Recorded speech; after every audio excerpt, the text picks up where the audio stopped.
What's up, Server Nation? This is Mighty Mike, the podcast server, and you are listening to ProcessServerDaily.com. Guys, I'm super excited about today's episode, and if you have a story that you want to tell that you're excited about, maybe a dog chased you, maybe a guy tried to shoot you with his gun, maybe you had a heartwarming story where you helped somebody in need, guys, I want to hear that story on this show. Go to ProcessServerDaily.com/be-a-guest. Find some studio time. Go to ProcessServerDaily.com/be-a-guest. I look forward to speaking to you and hearing your story. Let's get to the show.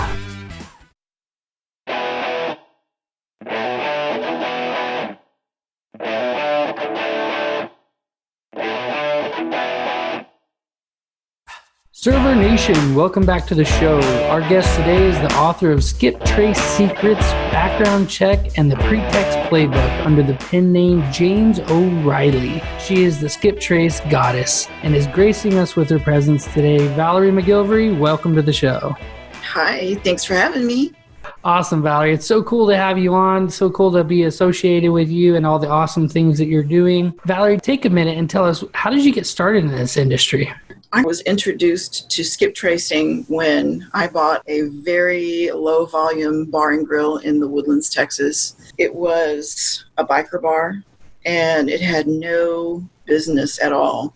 It was worse than the owner had presented it to be. So I called a bunch of my friends and I said, oh my gosh, what am I going to do? So I had the idea from a former bar owner to go to all my competitors and write down license plates for like Monday Night Football, pool tournaments, dart tournaments, whatever other special function. And when I had that, I would mail out hundreds of postcards to all of the people who I had run their license plate, right, and got their information off of the registration. It worked. The whole goal was to turn my day sales into something that supported the entire bar and that the nighttime business was actually profit. And it did work that way. But I was chased out of a few parking lots. I started bar wars because I did that. And my old boss told me that he took all of his uncle's license plates out of his Chinese food restaurant and sent them all a coupon for a free egg roll and stole all their business. So finding the database to do that was really difficult. I ended up with publicdata.com on a recommendation of someone unrelated to the industry and sat for hours and just reversed or busted license plates or, searched the license plates and got the information, had to hand write it out. I mean, I didn't have any extravagant computer skills back then, the late 90s or mid 90s. So I sat at Kinko's and did it. Hand wrote some of the postcards that I had printed for free Monday Night Football buffet. Anyway, so it worked well. So you found a database that you could skip trace plate searches. Yes. And they told you the address so that you could mail them a coupon. Yeah. They gave me the registration address on the vehicles, and it was pretty current. So I mailed them postcards, like all the Monday Night Football. Yeah. People that went to all my competitors was Papa's Ice House, the Fortune Club, all these little bars around me. Got them all. I would go out every 3 hours and go check for different cars to come and go because people, like the happy hour crowd leaves and then the nighttime crowd comes in. So you have to go back so you can finish getting all the people who are, got money to spend on Monday Night Football. Wow. And the list grew to be like some 5,000 different vehicles. And I regularly mailed. Back then, a postcard stamp was like 20 cents. It was very affordable to do. And I printed them myself and it worked. I got to tell you, I joke about ninja tricks and being able to do different things to grow your business. Like you took up the ability to do like this searching and skip tracing that we're like trying to do for the service that we do for other people. This whole idea, right, that is kind of foreign to so many people, and you thought, okay, like you weren't even in the industry. Is that fair to say? You weren't in the industry, you were in the bar industry? That's right, bar restaurant. Oh my God. So yeah, I mean, the whole goal was targeted marketing. I bought radio commercials and I printed t-shirts and gave them away. And I did all of the bar restaurant marketing tricks that I've known all the years that I was in the bar business. But targeted marketing. I wanted that person in that bar, sitting on that bar stool, to come to my bar. And I hired all the employees that were fired from other bars, and I paid them $1 more an hour. And I mean, I did everything cutthroat that you could ever think about doing. Well, you sound like you were, and still are, a great entrepreneur. Well, thank you. That's what that sounds like. You're doing whatever it takes to make it happen, and that's what it means to be an entrepreneur. Creating something out of nothing, taking what other people don't see and making it something unique. Without spending a fortune. That's right. So Valerie, tell me, what is your worst experience working in the field? So I had a repossession for a guy. His mother had passed away, and I couldn't find this guy. And it was an old Honda Civic, ugly, worn out, junker, jalopy. I'm real surprised that the lien holder wanted it back, but just on principle alone, they want all their cars back. So I had found, by doing the keyword or Google alerts on the name, that his mother had passed away, found the obituary. So I skip traced the mom and went over, and sure enough, the car was parked there, and it was packed full of her stuff, and he was loading up her van with her stuff, cleaning her apartment out, and I got in it. I had a key, and I drove away. And I was driving in an area where there are no white. I was raised in Houston, where my neighborhood was mostly Hispanic, all 100% Mexican. I had the greatest neighbors. Was not ever afraid to go into a black area. Had shopped in the area, go in and out, wasn't that far away from where I grew up. I have the window rolled down. His air conditioner doesn't work. All of a sudden, I hear this booming voice right next to me, this guy screaming, "There's a white lady stealing my car." I'm a white lady in a black neighborhood, so maybe I ought to pull over and just talk to him, right? So he gets out of his car. I never get out of the repo. Gets in the front passenger seat, and he looks at me. We discussed his lien holder. Sorry, dude, but you haven't paid for your car in like a year, and I'm not getting out of the car, and you can follow me over there. And he looked at me and said, "What if I don't get out?" And I said, "Well, I guess we're going to go to your lien holder." But I had a Palm Trio, one of the first fat ones with looked like a BlackBerry. Yeah. And I had flipped the camera side over. So he had the impression that I might be recording, and he got a bit nervous, and he changed his tune. So in the next 10 minutes of defiant conversation, he ended up getting out of the car and following me back over to his lien holder. But it was a scary moment because I was out of place, and if he had buddies in the area, I was by myself. I left my car back over at his mama's apartment. It all could have gone wrong. So probably within the next 3 months, I completely quit working in the field, actually repossessing cars, like getting in a car and driving away, or operating a tow truck, which was not my favorite thing to do. Wow. So I've always known you as like the skip trace gal, like that's your niche. And you're saying that there was a time where you were actually hopping in cars and driving away? Oh, yeah. That adrenaline rush is so addictive. Once you start doing that and you really learn, or you already have a basic knowledge of psychology on how to do the job and deal with difficult people. So for me, that was the bar business, dealing with very difficult people, having to cut drunks off and, quash fights and altercations that last forever, stop them and get people out, even though I was just really a bartender. It's a teamwork situation in bar restaurant. So you have the same dynamic of anger and high emotion, except they're not drunk.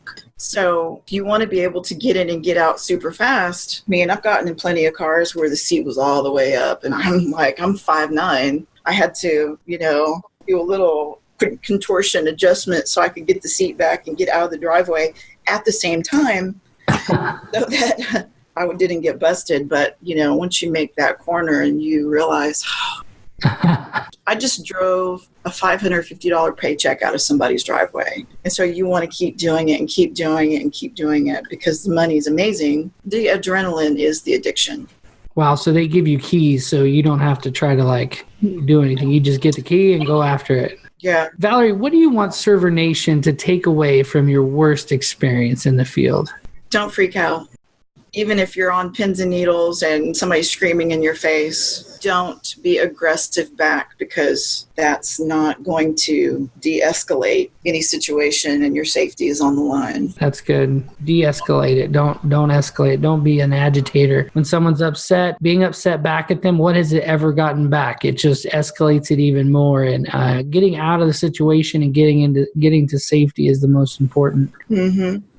So that's awesome. That's good stuff. So now we get to go to the more positive side of the show. What is your greatest experience working in the field? Any repo that a debtor didn't catch me. No, it's got to be one experience, the best one.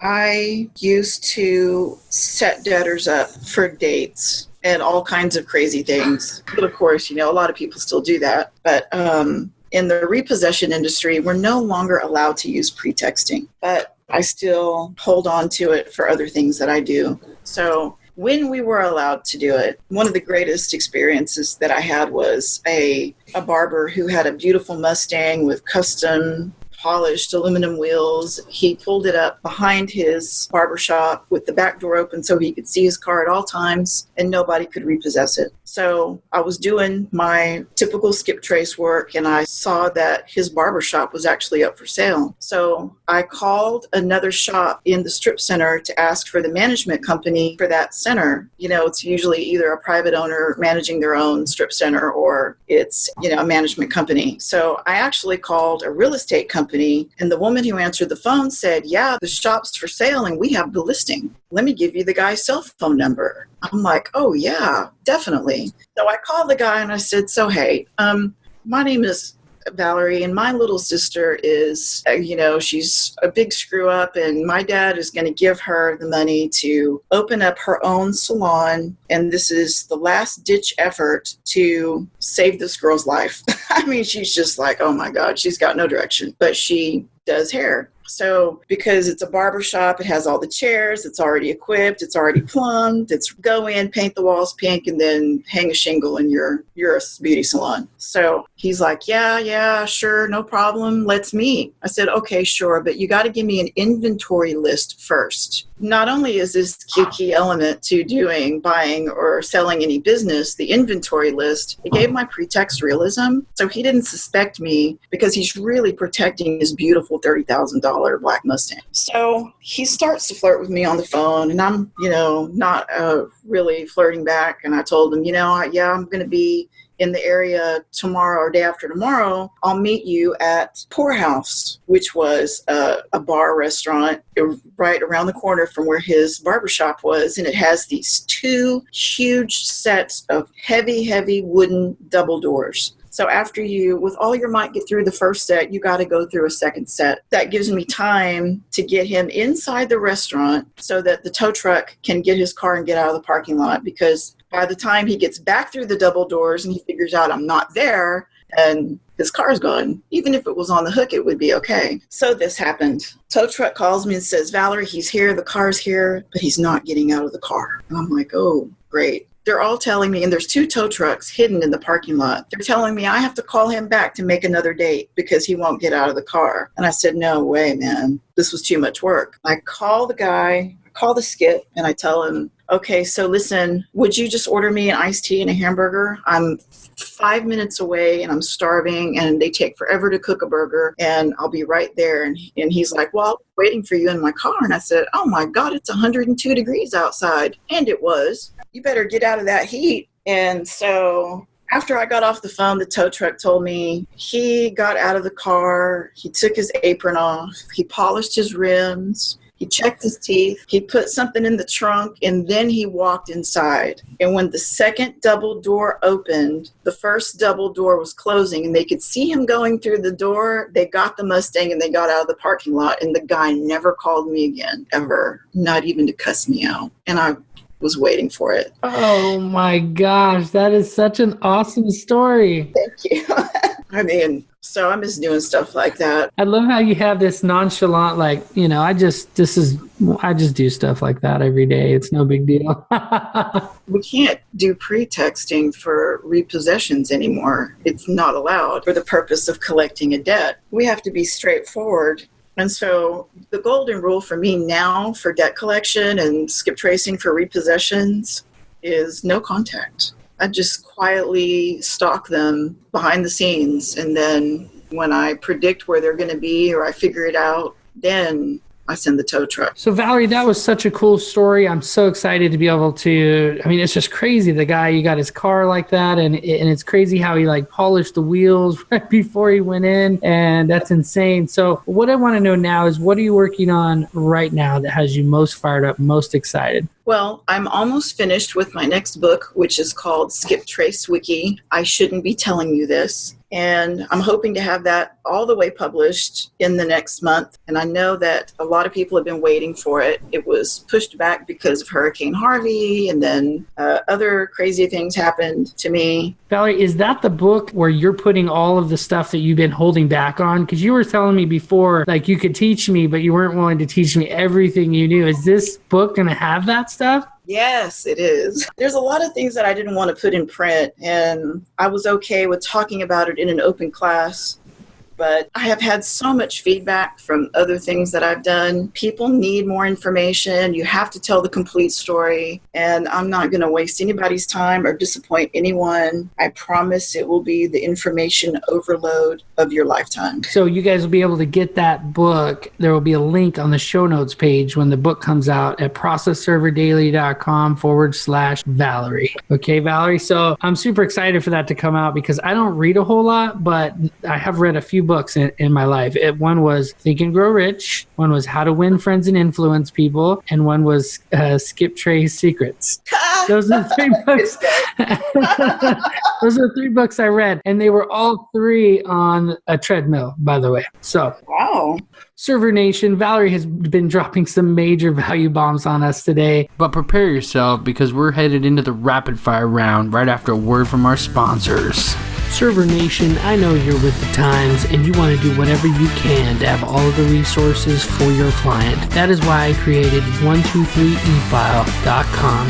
As a process server, attorney, or even an info pro, you can visit the website and file your documents in any of the Tyler courts in California. With its easy-to-use, one-page operation, you can have your e-filing done in a matter of minutes and get back to what really matters. If your time is important to you, visit 123efile.com. Valerie, are you ready for the rapid fire round? No. What is your favorite skip trace tactic? Dun, dun, dun. MyCarfax.com. Oh. And you can take a VIN number of a vehicle, VIN only, and enter it in a dashboard up to 8 vehicles and see all of the service history for any of the garages or mechanic shops that give information to Carfax. So it tells me where somebody was, where they're most likely going to go back to, and, you know, a lot of details that you would want from a Carfax report that would cost you $40, you get free. Wow, that's really cool. So for a process server who's trying to serve somebody now, is there any information as far as addresses on there? Probably not, huh? So no, there's no personal details on mycarfax.com, but what you'll get is where they've been, and you would go directly to the shop or have the attorney send a subpoena there to get the information that they gave, which would be a phone number and or an address, how they paid, debit card or credit card information, check or what have you.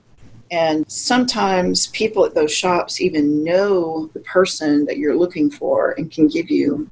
That is awesome skip trace tactic. What is your favorite tool for defense? I know you're not jumping into cars anymore, but what were you using for defense tool? There wasn't one. I was rolling fearless and unarmed. I would venture to say that it was your beauty. How about that? Oh, thank you.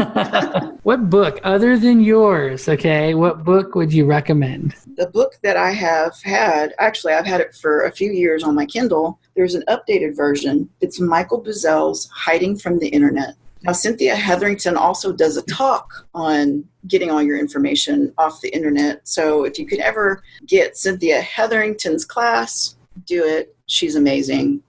I know she doesn't like me because I drink box wine, but she is absolutely simply amazing. But the book does go through, and Cynthia also, all of the details on how to get the communication to the databases, what information they're going to keep, whether you like it or not, which would be, I think, criminal. All of the other databases on the internet, like Zaba Search, Been Verified, and all of those, as well as the simple freebie databases like Reverse Genie or that'sthem.com. You really just need to start at the beginning and work your way through all of these databases and get your information out. You don't want to be the victim of retaliation. And in our industries, it could happen.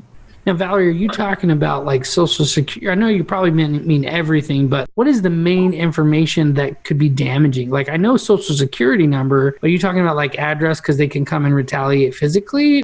Absolutely. Come and retaliate physically. You know, a lot of people know someone who works for a debt collection company or another business that would have access to a professional database that has your information in it. So just because the databases vet their subscribers doesn't mean that you're protected. You can still be a victim of someone who has just the ability or access. All it takes is some motivation, and retaliation is always a big motivator. So definitely, and it's a lengthy process too. So spending like at least an hour a week on getting letters out and getting everything done and following up and making sure that your information comes out. But I mean, it's not just your Social Security number. Not everyone can see a Social Security number when they search for you in a database. There are some that don't have the privilege of seeing a Social Security number. So that's not the thing. It's your phone number and or your home address, your family's information too.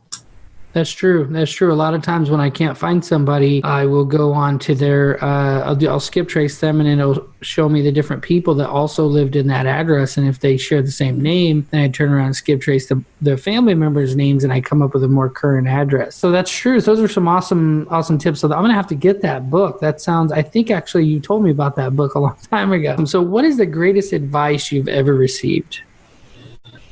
Bide your time. Don't rush. And that's about right. Now, is that in relation to business? I think that you can apply that to any aspect of your life, but especially business. Doing things right the first time makes you look good, reputable, trustworthy, and then it's easier to not have to go back and redo or cover up a mistake or, pay homage or pay back or financially, come out of your pocket. So, but yeah, bide your time for me was fatherly advice I got when I was 12. And I was like, oh my God, I'm ready to move out of this house. Please, I want to be 30 tomorrow. And my dad said, bide your time. The bills are waiting for you. Isn't that true? Yeah. But I mean, and if I jump into a big project and I don't even know where to start, there's no beginning when you have this grand idea and you're trying to put it all together in the blackboard in your mind, and you might jump the gun and say something to someone and they steal your idea or whatever. So bide your time, study your thing. Don't make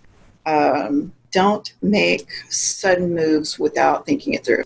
That's amazing advice that I'm going to take myself. Valerie, this next question trips up most of my guests, and people who've listened to the show quite a bit are always still stumped when they come on here. So this will be fun. And actually, I kind of already know what you might say because it's how you got started in the industry. I don't know if you'd be able to do it the way you got started in the industry before. So this will be interesting. What would you do if you woke up tomorrow with all of the same skills and knowledge, but you didn't know anybody and only had $100, a smartphone, and a car? How would you regrow your business? I would do the same thing that I did 20 years ago. And I got in my car with my smartphone and drove down I-45 in Houston, Texas. And every note lot that I passed had their phone number, tote your note lot, on their sign above their car lot. I called them and said, hey, I'm at your neighbor's car lot, and I'm a skip tracer. I'm contingent. I want to ask you if you have any repossessions that nobody else can find. It's like having a free investigator. And I went on through the spiel. And they would all say, sure, we've got 20. Come over here and I'll make you photocopies right now. And that's one side of the freeway one day, the other side of the freeway going back up the next day. I know I covered probably 20 car lots, and I had over 100 skip assignments. Wow. And I got almost all of those cars picked up within the next 60 days. Wow. So this is something a lot of people might not know about, Valerie. So when you're out there serving papers, someone else started the case, someone else filed it, someone else sent it to you, most likely, and now you're going out and delivering that paper. We do have some listeners that are private investigators in some different industries, but what you're doing is like it's like a super niche, right? You're the person that is going to maybe the banks. Sometimes you call them what? Contingent lots? Contingent on either getting the debtor to pay or getting the vehicle repossessed or getting them to drop it off, whatever the result would be. A positive result that satisfied the lien holder. Mm-hmm. Okay. And how do you get these lien holders? You say you just go to these specific lots? Yeah, pretty much any note lot is going to have repossessions that no one else can find. And that's what you say. I find people that no one else can, and it's free to try me.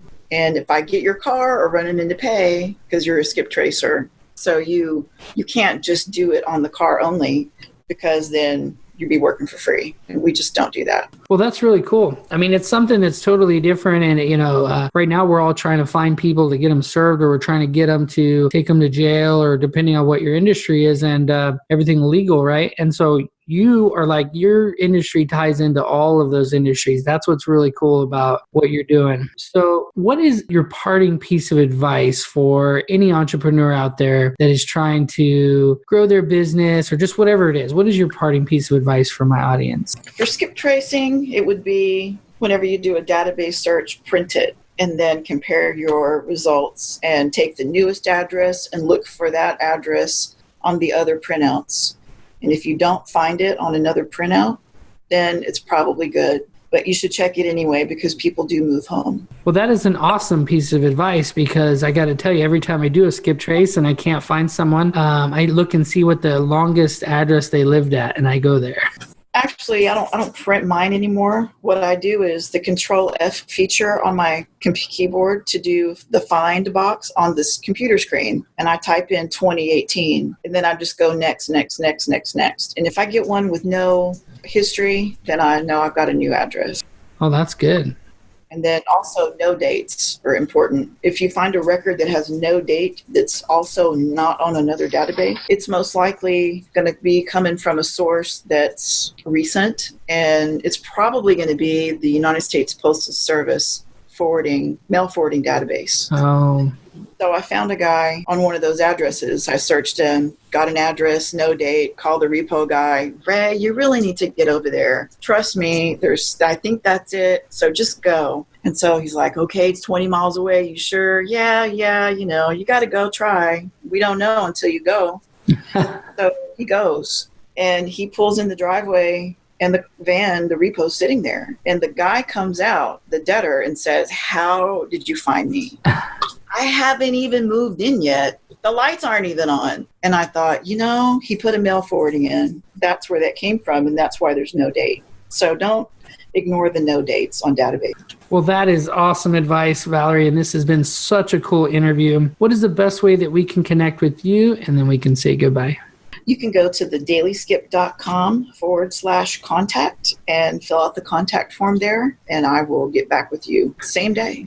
Well, Valerie, I want to personally thank you for coming on the show. This has been such a treat for my guests, and I know for myself, I've learned so much, and I continue to learn more from you. That's why I follow you all on all the social medias. Until next time, Server Nation, you've been served up some awesomeness by the Skip Trace Goddess and Mighty Mike, the podcast server. Server Nation, I want to personally thank you for listening to today's episode and ask you a question. Do you or your staff need additional training? Can you handle more clients but not sure where to get them? I've developed a solution. PSDuniversity.com offers a step-by-step online training by the top legal support professionals in the industry. Visit PSDuniversity.com.